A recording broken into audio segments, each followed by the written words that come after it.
Alors, le titre du petit texte que je vais vous lire est celui-ci, Michel, virgule, un bourgeois supérieur. Affirmer qu'il a pris de la bouteille en 75 ans paraît exact. Ajouter qu'il en aurait en même temps pris la forme serait irrévérencieux. Oui, c'est honteux. Mais aller jusqu'à lui trouver un goût de bouchon serait franchement excessif. Non. C'est terrible. Il n'a pas l'arrogance des grands crus classés, ni l'insuffisance des Bordeaux supérieurs, ni la noirceur des grenages généreux en alcool et à la note épicée. Non, il a davantage de volume et la rondeur des crus bourgeois. Identifier un cru grand bourgeois ne conviendrait pas. Le ravaler au niveau de simple bourgeois serait lui faire injure. Oui, c'est vrai. Le rapprocher d'un bourgeois supérieur paraît mieux adapté à la circonstance. Or donc, ce bourgeois supérieur, qui ne s'affiche sous aucune étiquette le jour des élections, portait le millésime 1943 à sa mise au château, ou, à tout le moins, dans la région de production. On notera qu'à l'évidence, ce bourgeois supérieur doit être carafé avant toute dégustation. Les années n'ont pas suffi à sublimer un séjour en cave difficile et capricieux. Des années vécues en classe, fussent-elles supérieures. Dès le retour en carafe, la lie se révèle impressionnante. À l'œil, ce bourgeois supérieur apparaît très tuilé, tel un bayoul, de la meilleure qualité. L'année 1943 était opulente, facile et d'un mûrissement rapide.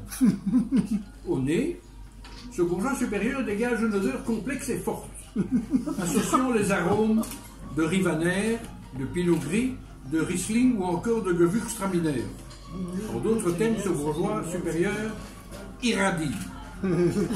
En bouche, ce bourgeois supérieur se révèle charnu et rond, au tanin bien fondu, avec une pointe de surmûrie et débouche sur une finale longue et surprenante. Il l'accompagne parfaitement le carpaccio, le magret de canard rôti, ainsi que la tarte tatin préparée évidemment à base de sucre de Tirlemont.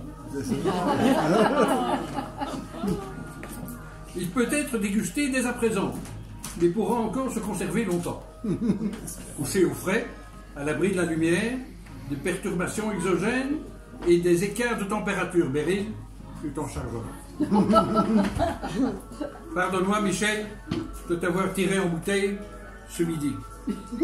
J'avoue que j'ai longtemps hésité, car ne connaissant pas ta taille, je ne savais quelle contenance prendre, pour éviter d'avoir une bouteille à moitié vide ou à moitié pleine.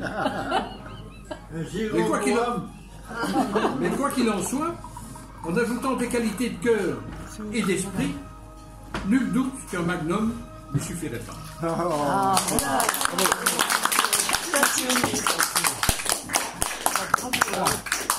Michel, tu m'as surpris encore une fois.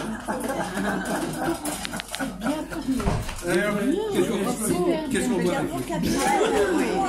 Est-ce que je peux dire un petit mot?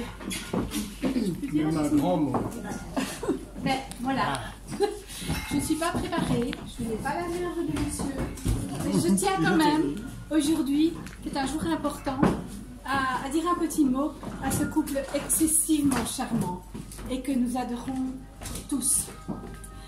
C'est vrai que Michel, je le connais depuis très très longtemps, et Michel, je te dois beaucoup au niveau de ma carrière. Je sais que tu as été un personnage important qui m'a donné énormément d'opportunités et je ne l'oublierai jamais. Franchement, tu m'as élevée dans ma profession, mais surtout tu m'as fait rire énormément. Tu as été le collègue que j'ai vraiment, les fous rires, je les oublierai jamais. Super, ton humour, j'ai adoré. Et puis un jour, tu nous as présenté ta charmante épouse. Et je trouve qu'aujourd'hui, elle aussi, elle fête son anniversaire et on a droit, le droit de lui dire un petit mot, le devoir, parce que tu es une femme vraiment exceptionnelle, gentille, chaleureuse, attachante, et tu nous as reçus dans ta maison comme des grands amis alors que c'était difficile.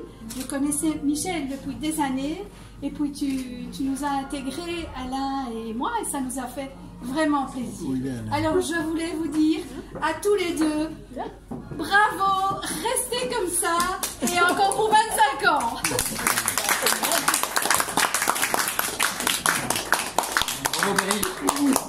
Oui, c'est bien. Oui. Moi, j'ai jamais fait grand-chose, c'est bien.